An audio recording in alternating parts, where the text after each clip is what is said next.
Hi everyone, in this video I'm going to show how to draw a blanket or fabric in pastels. Now the techniques that I'll be demonstrating in this video can be applied to any other darker fabric, but if you are working with something that is lighter, I would recommend to start a little bit more cautious with your base foundation and work more with your lighter midtones and then build up your darker values from there. And then of course you can finish with your lighter highlights that we would typically add at the end if we were working on fur or feathers. Now jumping into this, and my first priority as always is to create something that's soft and well blended. Now for this, because my shadows are very dark and I do want to achieve high contrast, I'm going in with the darkest black that I have, which is the Creta colour, and then I'm going to be adding my midtones on top. Now, as I've said just a moment ago, this is because these values are very dark that I want to be making sure that I've captured that from the very first base layer. Now, my preference is to work in small sections rather than whole individual layers. I feel that I'm more motivated by that. I'm not stuck at that initial base layer for too long. But with something like this, I do like to visualize more of a larger area because the fabric, it rolls or creases over from one section to the next. I definitely find that when capturing this softness, it's easier to do that on a larger scale. Now here, I'm not working with a darker color because this is one section of the fabric that is lighter. So I'm not going in with my brightest value, but I'm not working with something that is super dark either. Now having this variation is going to help me visualize that reference photo where each of those light and dark folds in the fabric are. And again, I do feel that this makes a massive difference to how productive we are when working on something that's more complex. Now this technique and breaking it up into smaller sections and then slowly piecing that puzzle together, it can just mean that we're not having to then look at the entire reference photo and absorb all of that information and try to implement that into our drawing. Now look at the softness that I've applied here. This is something that I do like to focus on regardless of the subject, whether or not it's a blanket, the base layer of fur, maybe the feathers of an owl.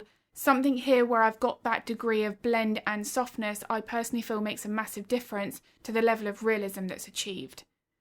Now I am still hinting at the placement of the highlights and shadows here. This is going to mean that I can follow that reference photo accurately. I'm not just putting in a solid colour and then trying to put my highlights on top. Now because pastels are incredibly versatile, you could technically use that approach, but again I feel like I'm going to get lost in that image that I'm working from. Now this one initial smaller section, I feel I was able to now start working on the texture. So one of my main priorities with this is to capture the softness within the blanket that I'm drawing. Now in order to capture softness, the same rule applies when drawing fur. We want to be focusing on the midtones. Now if I was to jump into my brightest highlights here, the little sections of light that catch those top fibres, it's actually going to make the blanket look rather rigid, maybe even like a firmer towel that has a bit more of that coarser texture. And of course, that's not what I want to go for with the softness in this blanket. So achieving that softness for the blanket or feathers, fur, whatever it may be, the midtones are crucial. Now this midtone, it's barely visible, but it is showing up enough, so therefore I'm going to stick with this layer. If I was to use a pencil and that selection that I used was too dark, then it's not going to serve any purpose. But if I use a lighter pencil and my immediate reaction is, wow, that's too light, I have to then go back in and pick something that's a little bit darker. Now as I continue to layer here, I'm going to be using the same thought process that I've just mentioned regarding my subtle colours. So this is another lighter colour, but it's not really bright. Again, I'm aiming here to build up my layers in lots of individual stages. Now when drawing fabric, it may be a blanket like this, the towel as I've mentioned, a rug, or even a leather sofa. I want to be making sure that I've captured the lights and darks in terms of the placement. Now a great example of this is it's a little bit darker right next to the nose and mouth area where that section of the dog's face is actually casting a slight shadow. So all of these changes in lights and darks, I really want to be making sure that I capture. Now one other aspect regarding that is that I don't want any harsh edges either. So here I'm coming back in with a pencil that's a little bit darker to push down some of those highlights and make it look a little bit softer. Now the left edge of that thin highlighted area that I've just added, it's a little bit too harsh on this lower edge. So now coming back in with this grey and again this slightly darker pencil, I'm now coming back in hinting at some very subtle midtones that's going to help to build in that softness as the crease in that fabric curves over. Now without these little details here, that edge starts to look more of that solid boundary area that I'm trying to avoid. So by adding in these subtle values, I'm now hinting at that softness where it does slowly curve down into that shadow. So now I'm at that point where I'm starting to establish the softness. I've got my midtones in place. I can now start incorporating more of those lighter values. Now this may be the addition of blues or purples. It could be any colour depending on the reference photo you're working from. The colours that are reflected into the subject, the blanket, it may be any additional element in that reference photo, is going to vary depending on the time of day, whether or not a flash was used, is the photo taken outside or indoors. Many different things can affect the colours that need to be incorporated in any individual drawing. Now when I am working with the colour selection, I'll usually focus more on whether or not it is a warm colour or a cool colour, because that way I can really isolate which pencils I should be using and make that list of potential pencils far smaller. It can be quite overwhelming to have a set of 100 pencils in front of you and not knowing which pencil to use. Now for this reason, it's something that I really do focus all of my real-time step-by-step lessons on. How to isolate which pencil to use depending on the layer we should be working on makes a massive difference to how we mentally approach and feel throughout that drawing. So if that is a topic that you would like more information on, or you are interested in any of my real-time lessons, then I'll link the information to those in the description below. Now as I start to block in my base layer for this top section, you can see now that my base for the highlight is significantly lighter than what I established on the lower section. Now the reason being, this is where the highlights are catching more of the top folds of the fabric. So I don't want to use a darker colour, although I can add my lighter values with pastels on top. I want to try to make sure that I'm not making that process far more complicated than it needs to be. So if I do start off with a lighter colour here, I can always tone it down. I'm putting a little bit more of a darker colour over the top, as you can see, but I am establishing where the main changes of the highlights and shadows are. Now this already, with this level of softness, looks realistic. It's starting to have that fabric appearance. So once I've got my base established, a lot of the work has been done. When I come back in with my details, I'll be really focusing on the light and dark changes.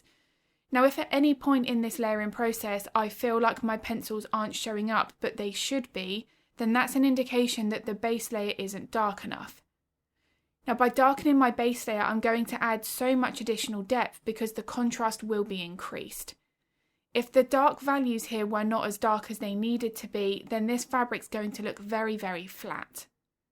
Having these dark shadows here is eventually going to make the face of the dog appear more three-dimensional, closer to the viewer, because what's next to it is the correct value. Which again is why I'm coming in here with my black Cretacolor pencil and just making sure that I've got those shadows as dark as they need to be. This is now making this pencil appear a little bit more, not too bright, but it's making a bit more of a difference than it was previously, because my base layer wasn't quite dark enough. Now once I've put in that initial midtone, I can come back in with that slightly lighter grey and reinforce more of those highlights. Now one thing I want to mention here is that I am using the same combination of pencils, but that's only because this blanket is a fairly standard colour all over. There's no real obvious colour changes as such. But the one thing that I will be changing, as I've just mentioned, is the values, making sure that where I do have lighter highlights on the top section of these folds are definitely indicated at, so that I can add more depth, more shape and form, and therefore more realism to this fabric.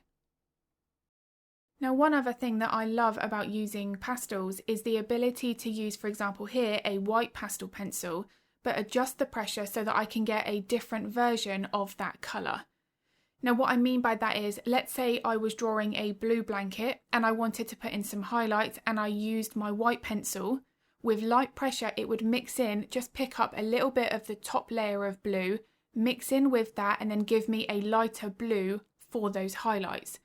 Whereas if I used more pressure, I could then create more of the impression of white details, white tiny little fibres, such as what I'm creating here, but with that balance of making sure that I'm using one pencil but giving me a range of tones and values.